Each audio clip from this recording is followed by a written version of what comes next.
First, we start out in Texas with Rick Fairless' birthday bash, and it got crazy. It got all gas monkey.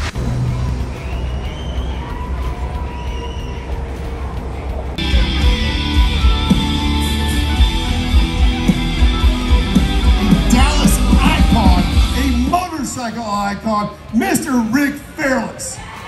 Really? It's his birthday! 65th birthday. What do you got to say about that, Art?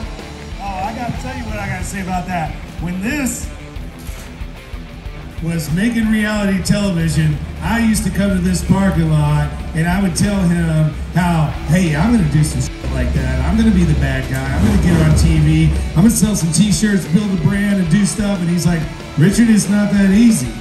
Well, I got to tell you, sir, it was not easy. I wish you would have been a little more instructive and persuaded me to calm down. But, you know, I've chased this guy my whole life. He is everything about Dallas Fort Worth. It runs in his blood. And, you know, just to be here and know that the success that he and his family have had kind of bled off on me and made me want to work that much harder and what have you is the most amazing thing in the world. As far as I'm concerned, I don't care what Gas Monkey goes on to do or whatever. This guy lit the fire under my ass that made me go out and do it.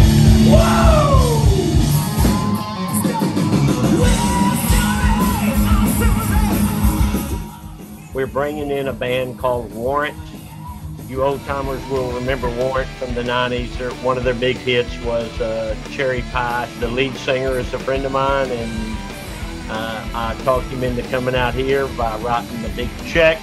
You know, my whole life I've ridden motorcycles. I started riding when I was 7 years old, and my brother and I are 11 months apart. There's 1 month a year that we're the same age, this one. In September, we're the same age. And so we learned to ride motorcycles together. And I've always had one, so the whole time I worked for Glidden, I started there when I was 19. I liked it, but I always knew there was more there somewhere, you know, and it's like, man, it would be cool to have a custom shop in Dallas. I just kept toying with it, and I just kept putting stuff on paper and trying to figure things out. And I just wasn't, the more I worked on it, the more roadblocks I hit, and every time I hit a roadblock, I went over it or under it or through it. I really never thought that it would happen, but I made it happen. So, I mean, my philosophy has always been, if people are going to go and everybody's going and everybody's turning right, I'm going to turn to the left. I'm going to do, when everybody else starts going to then I'm going to go.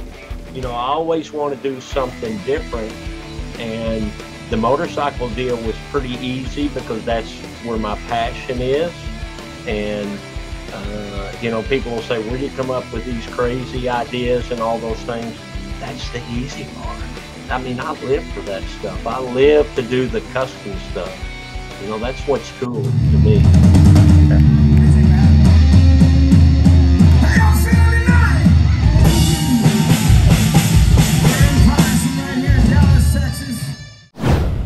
This is Biker Dad. Just a few blocks from where we're hanging out with